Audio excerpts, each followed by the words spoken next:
Bom dia, tudo bem? Começando mais um Morning Call da Blackbird. Hoje, dia 30 de outubro. O Ibovespa ele encerrou a quarta-feira em alta de 0,8%.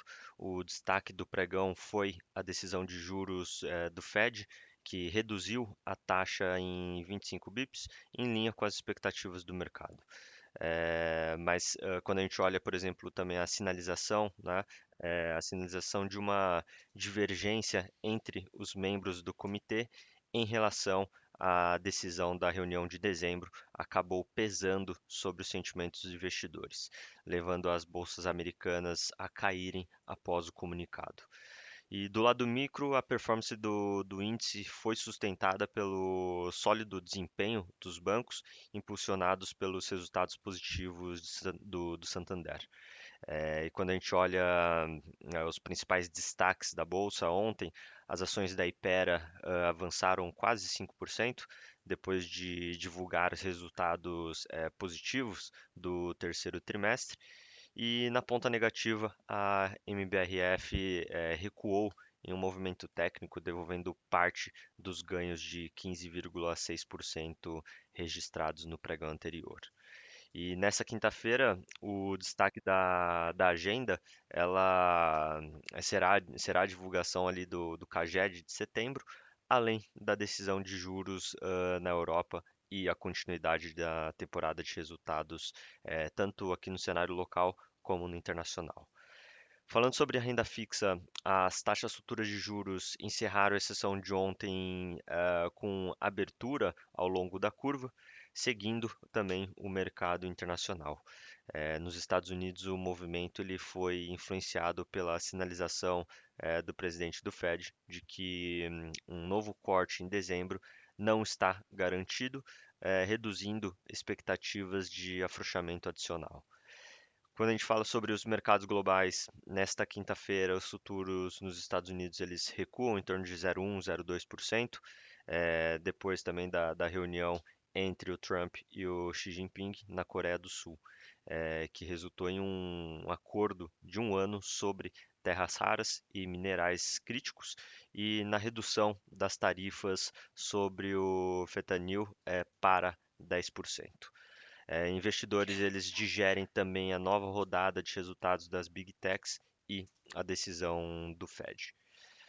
Na Europa, as bolsas elas recuam em torno de 0,3%, com os investidores esperando, né, novos balanços, dados de crescimento e também a decisão do Banco Central Europeu, que deve manter a taxa de depósito em 2%. E na China, os mercados eles fecharam em queda depois do término ali da reunião entre o Trump e o Xi Jinping, que sinalizou avanços, mas sem compromissos estruturais de longo prazo. E quando a gente fala sobre os outros índices, o índice de fundos imobiliários, o IFIX, ele encerrou a sessão de ontem com alta de 0,15%, em um dia marcado pela decisão de política monetária nos Estados Unidos, e com esse desempenho, o IFIX acumula uma valorização de 15,15% no ano. Do lado econômico, como já comentado, o Fed ele reduziu as taxas de juros em 0,25 ponto percentual nesta quarta-feira, em linha também com o esperado também do mercado. O destaque da decisão veio do tom mais duro adotado pelo presidente do Fed, que rejeitou a perspectiva de um novo corte em dezembro, indicando a ausência de um consenso sobre o caminho da política monetária. O Fed também anunciou o reinício do programa de compras de títulos do Tesouro e o presidente também dos Estados Unidos, o Donald Trump, ele anunciou que vai reduzir as tarifas de importação para produtos chineses de 57% para 47% depois da reunião com o líder chinês. O anúncio trouxe reações positivas, mas maiores também detalhes ainda não são esperados. E aqui no Brasil, dados de crédito mostraram leve expansão de 1,2% em setembro, puxadas pelas concessões às empresas que subiram em torno de 2,5%. E na agenda do dia, destaque para a repercussão da reunião entre os presidentes, né, o Donald Trump e o Xi Jinping.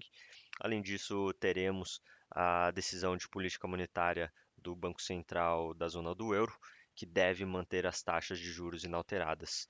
E aqui no Brasil, dados do CAGED devem mostrar uma criação líquida de 165 mil empregos em setembro, e o governo central deve registrar um déficit de 15,1 bilhões de reais no mesmo mês. Bom, vamos ficando por aqui. Muito obrigado, bom dia.